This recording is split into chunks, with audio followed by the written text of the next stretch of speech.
Magandang araw sa inyo mga kapugi. For today's video ay magluluto pala tayo dito ng binakol na manok. Ito ay paborito ng mga Ilonggo. Kaya ito yung ulamin natin ngayon dito sa ating kubo. Sipag at syaga lang ang puhunan, bonus na lang ang kapugian. Kung wala ka nito ay lagi kang talo. Nagpatulong pala ako dito sa pinsan ng aking asawa na manghuli ng manok dito sa aming kapitbahay. At kasama din itong aking bayaw. Gamit lamang itong mahabang tansi at yung pain niya ay pagkain ng manok. At sa unang tirada pa lang ay nakahuli kagad kami ng invisible na manok.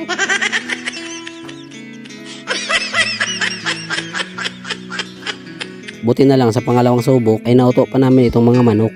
At nakahuli naman kagad kami dito ng isa at dali-dali ko naman itong pinuntahan dahil baka makawala pa. Itong manok na ito ay binigay lang ito sa amin ng kapitbahay. At hindi lang ito naming kapitbahay dahil kapete dito ng lola ng aking asawa. Kaya lola din ang tawag namin sa kanya. 2 manok ang kanyang naibigay sa amin dito. Pero yung mga pinapakuha sa aming manok ay mga lalaki lamang dahil ang dami niyang alagang lalaking manok at gusto niya itong bawasan dahil hindi naman daw ito dumadami. At sabi ko naman kay lola ay bilhin ko na lang yung manok na hiningi namin sa kanya para kahit paano makabawi siya sa mga ginastos sa pagbili ng pagkain ng mga manok. At ayon, tinanggihan ako at hindi ko na siya pinilit kaya nakalibre tayo dito ng pangulam.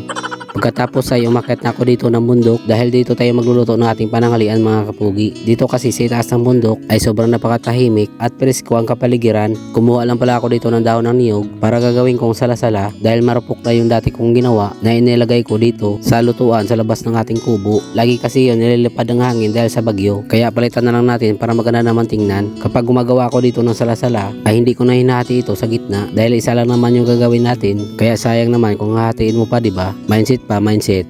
At sa nais pong matuto sa paggawa ko ng sombrero ay meron po akong tutorial video para dito at natapos na ako dito sa paggawa ng salasala kaya akin na kagad itong kinuha para dalhin dito sa itaas ng lutuan at mapalitan na itong dating nakaharang para habang nagluluto tayo dito ay maganda naman siyang tingnan. Ilang ulan at bagyo na rin itong pinagdaanan ng aking lutuan mga kapugi pero hindi pa rin nasira at buo pa rin hanggang ngayon. Tinatakpan ko lang ito ng anahaw para hindi mapasukan ng tubig ulan. Kaya sa mga nagtatanong sa comment section kung kumusta na ang ginawa kong lutuan dito sa labas ng ating kubo ay sobrang okay pa po. Lilinisan muna natin ang palibot nito dahil dito tayo magluluto ng ating pananghalian. At kung nag-update din kayo sa aming mga tanim dito sa itaas ng bundok ay konti lang po yung nabuhay dahil doon sa bagyong dumaan. Pero wag kayong mag-alala mga kapugi, magtatanim pa rin tayo dito sa palibot ng ating kubo. At nagsimula na ako dito magatong para makita nyong matibay pa itong ating lutuan sa labas. At nagsaing muna ako dito at inayos itong panggatong. Tapos ay naghanap na ako dito ng puno ng niyog na pwede nating kuhaan ng bunga. At sakto ay meron ditong puno malapit sa ating kubo na may bunga at mababa pa. Kukuha lang tayo dito ng buko mga kapugi na ipanghalo natin sa lulutuin nating ulam. Dahan-dahan ko lang itong kinuha dahil kapag nabitawan ko ito ay baka gumulong pa ito pababa at binuksan ko na muna ito para malaman kung sakto lang ang ating nakuha. Nung nakita kong okay na ay kumuha pa ako dito ng isa. Maganda yung sobra kaysa sa kulang, di ba mga kapugi?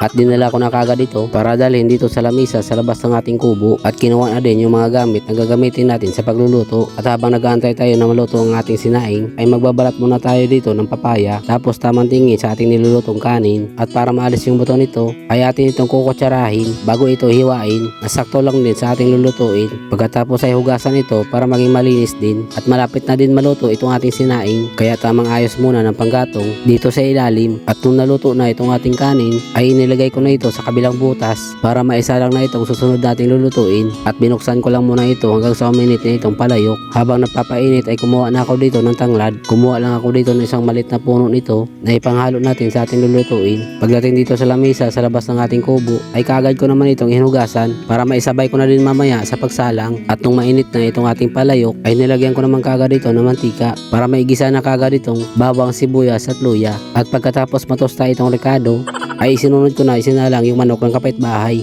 Minikos-mikos ko lang ito ng saglit para malagyan na ng paminta. At habang ginigisa ko itong manok ay kinuha ko naman kagad itong buko para mabuksan na yung isa dahil ito yung gagamitin nating pangsabaw dito sa ating lulutuing manok. At ibinuhos ko na kagad ito sa ating palayok dahil kulang pa itong isa kaya isinama ko na itong pangalawa. Isinakto ko lang para hindi mapuno itong ating pinaglulutuan. Tinakpan ko lang muna ito para mabiyak na muna natin itong buko dahil kukunin pa natin ang mga laman nito. At ang nakuha ko palang buko dito ay yung sobrang manipis pa yung laman. Tapos yung mga kinuhaan ko ditong laman ay inilagay ko lang muna dito sa isang lagayan para mamaya kapag maglagay na tayo doon sa lutuan ay hindi na tayo mahirapan. At ganito lang karami ang aking nakuha dito sa dalawang buko. Kumulot na din itong ating nilulutong manok, kaya dito na ako naglagay ng asin. Sinabayan ko na din ng patis, pati na din itong seasoning. Kasunod din itong bukong kinayod natin. Unti-unti lang natin itong ihalo sa sabaw hanggang sa ito ay medyo matutunaw. Inilagay ko na din yung papaya na hiniwa natin. Sinabay ko na rin itong sili green na may kasamang sili red.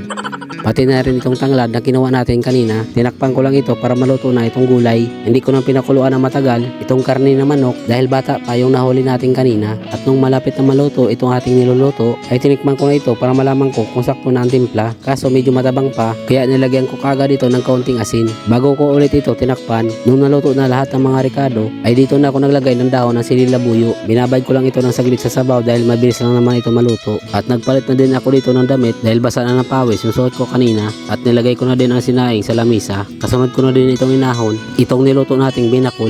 Magkaparehas lang ang luto sa tinulang manok. Ang magkaiba lang ay naglagay tayo dito ng buko at ito yung ginawa nating sabaw dito. Sigurado taob na naman ang kaldero nyo dito mga kapugi. Sabaw pa lang ulam na. Iba talaga kapag nasa probinsya ka. Minsan ay nakakalibre ka pa ng pangulam. Masustansya na asariwa pa. So paano mga kapugi, kain po tayo.